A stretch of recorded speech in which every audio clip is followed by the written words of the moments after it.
టీఎస్1 ప్రేక్షకులకు నమస్తే.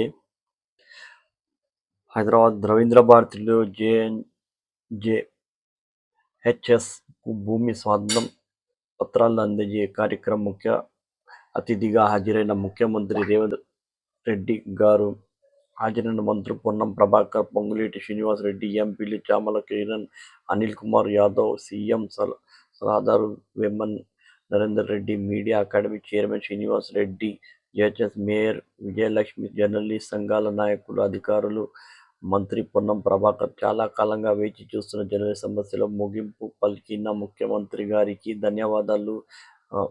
వనవాసం అయిన 14 సంవత్సరాలు జరిగింది. మీకు గమ్యం చేరడానికి 18 సంవత్సరాలు పట్టింది. ఇప్పటికీ మీకు సొంత ఇల్లు మోక్షం కలుగుతుంది. మీ అందరికీ శుభాకాంక్షలు. ఇది శుభ పరిమాణం. ప్రభుత్వానికి ప్రజల మధ్య వారధిగా ఉండే వృత్తిలో ఉన్నారు. మండలంలో జిల్లాలో స్థిర నివాసం ఉండడం వల్ల అక్కడ ఇబ్బందులు లేవు.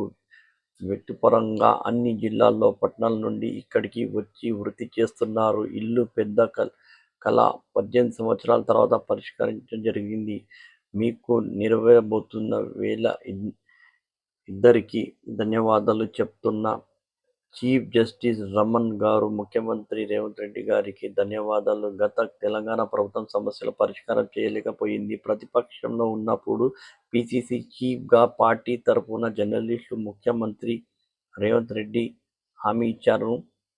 ప్రజాప్రభుత్వం మొదటి సంవత్సరంలో జర్నలిస్ట్ సమస్యల పరిష్కారం అవుతున్నాయి. నేను గ్రామీణ ప్రాంతాల్లో హుస్నాబాద్ నియోజకవర్గం నుండి ప్రాతినిధ్యం వహిస్తున్నాను. క్షేత్రస్థాయిలో జర్నలిస్టు ఇబ్బందులు ఉన్నారు.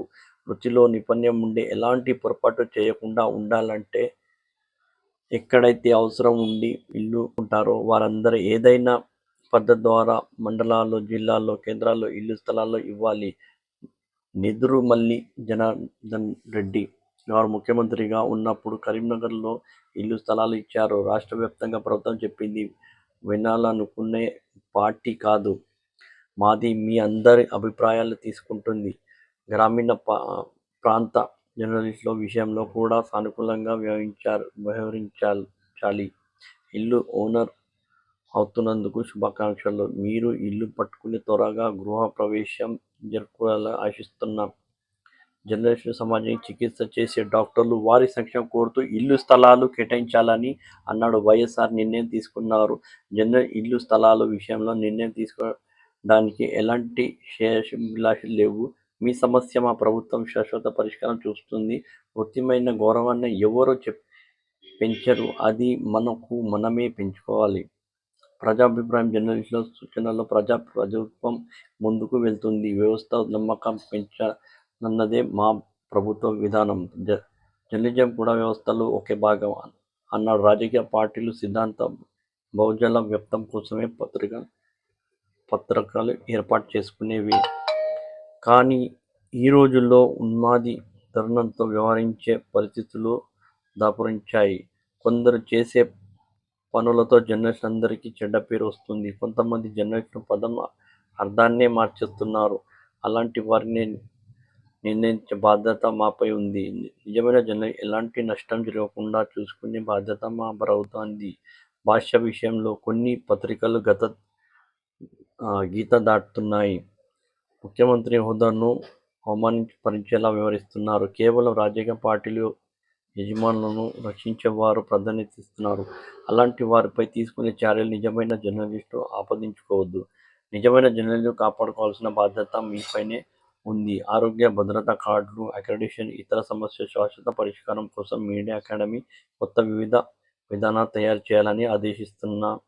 వాటిని కేబినెట్ ఆమోదం తెలిపి బాధ్యత మేము తీసుకుంటాం.